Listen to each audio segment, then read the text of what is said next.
정말 상상력의 끝판왕이에요. 읽자마자 저는 이 책으로 무조건 수업을 해봐야겠다. 네, 안녕하세요. 양랩의 양효준입니다. 지난번 논문이 좀 딱딱한 것 같아서 이번엔 좀 말랑말랑한 걸로 준비했습니다.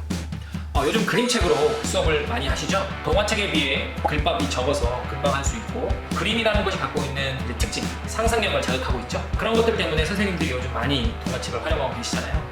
저는 사실 6학년을 많이 하다 보니까 그림책을 이제 가끔 활용했거든요. 그래서 이번 논문을 읽게 된 계기가 제가 제주도 여행을 갔을 때였어요. 제주도에 작은 책방 서점을 갔는데, 그 서점은 이제 독립서점이다 보니까 그 서점의 주인이 자신이 읽은 책을 소개하는 것들이었어요. 별로 유명하지 않은 것들.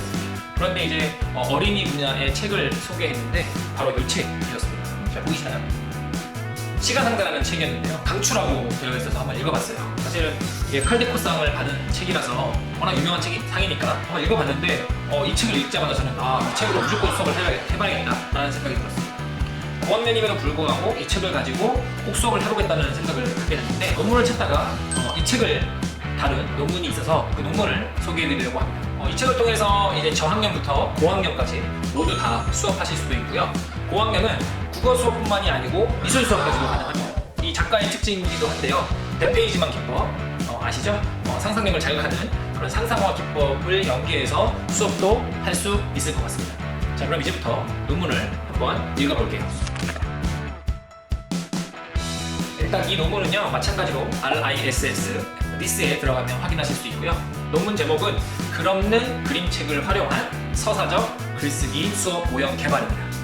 서울교대 논문이고요. 석사 논문이고, 김윤미 선생님이 쓰신 논문입니다. 일단 글없는 그림책이 무엇인지 생각해봐야 될 것 같아요. 글없는 그림책과 그림책은 무슨 차이가 있을까? 단순히 그 단어의 뜻처럼 글이 없으면 다 글없는 그림책일까? 라고 생각을 해봐야 됩니다. 마치 수학에서 밑면이랑 비슷해요. 아이들이 갖고 있는 오개념 중에 하나가 밑면은 밑에 있는 거다라고 생각하고 있는데, 그건 틀린 개념이죠.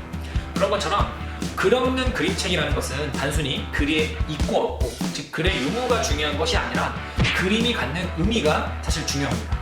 일반적인 그림책에서 그림이 갖는 의미는요, 글이 있으면 그 글을 보충하거나 설명하거나 같이 조화롭게 하는 형태라고 본다면요, 글없는 그림책에서는 글이 아예 없기 때문에 그림이 글의 역할까지 모두 다 하고 있습니다. 그래서 이야기가 갖고 있는 서사성, 즉 이야기를 끌고 가는 것들을 그림으로 다 끌고 가야 되기 때문에 그림 자체가 굉장히 촘촘하고 잘 구성되어 있습니다. 그림밖에 없기 때문에 이게 무슨 이야기지? 왜 이 그림이 됐을까? 라고 생각을 해야겠죠. 그러다 보니까 사고력을 굉장히 높게 하고요. 그 다음에 무슨 말을 하는 거지? 왜 갑자기 이런 상황이지? 하는 생각을 해야 되기 때문에 상상력도 굉장히 커집니다. 특히 이 데이비드 위즈너 같은 이 작가가 쓴 책 같은 경우는 정말 상상력의 끝판왕이에요. 정말 상상력을 엄청 자극하는 책입니다. 두 번째 특징이 뭐냐면, 글이 없잖아요. 설명해주지 않아요.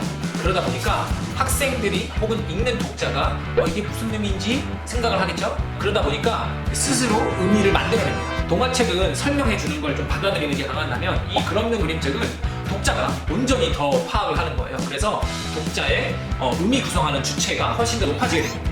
그래서 이 논문의 저자는 이런 글없는 그림책의 특징을 잘 활용해서 질문 전략을 사용하는데, 질문 전략을 활용해서 글을 창작하는 수업 모형들을 개발했습니다. 이 저자는 데이비드 위즈너의 작품을 3가지를 골라서 합니다. 시간상자, 그 다음에 구름공항, 이상한 화요일, 이 3개의 작품을 골라서요, 이야기의 구성 요소라고 볼 수 있는 인물, 사건, 배경, 이 3가지를 배우는 모형을 각각 개발을 합니다. 좀 아쉬웠던 점은 뭐냐면, 이제 논문이다 보니까 좀 더 이야기의 구성 요소, 이 3가지에 너무 포커스를 맞춘 아쉬움이 좀 있어요. 그래서 이 3가지 구성 요소보다는 이 책 자체를 가지고 할 수 있는 활동들에 좀 유의한다면 더 재미있는 수업이 되지 않을까 싶습니다. 일단 글없는 그림책으로 할 수 있는 것들을 몇 가지 좀 소개를 해드리려고 합니다. 첫 번째는요, 등장인물이 이름이 없어요.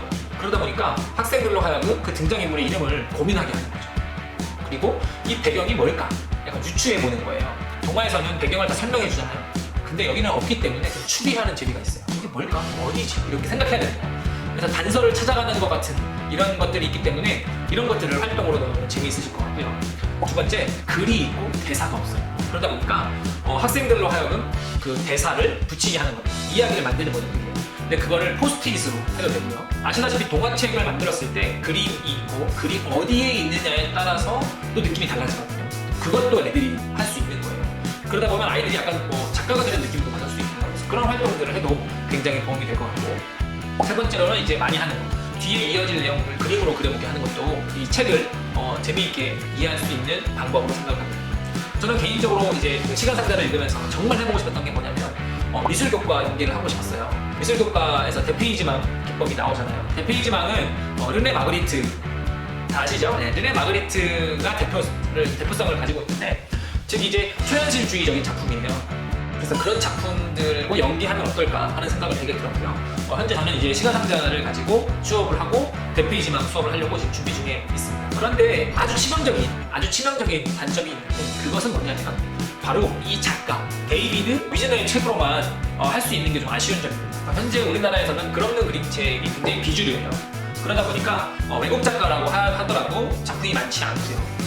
국내 작가는 더 보기 드물고요. 그래서 그렇기 때문에 사실은 적용할 수 있는 그 그림책이 굉장히 좁게 느껴집니다. 그래서 관련 논문을 찾아보다 보면 그럼는 그림책에 대해서 영어는 굉장히 많아요. 영어 분야. 그 이유가 뭐냐면 사실 외국에서는 이미 그럼는 그림책이 많기 때문이죠.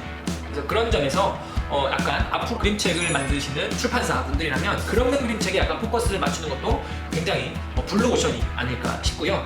선생님들도 한번 읽어보시길 바랍니다. 저는 시간상자가 너무 좋았는데 다른 책인 이상한 화요일이라든지 구름공장 특히 데이비드 위즈너 작품을 꼭 한번 읽어보시길 바랍니다. 읽어보시고 너무 재미있으시다면 이 논문도 함께 읽어보신 다음에 수업에 꼭 한번 활용해보시기 바랍니다. 재미있는 수업이 될 거예요. 이상 양매배 양효준이었고요. 좋아요와 구독 부탁드립니다. 다음 시간에 뵐게요. 뿅!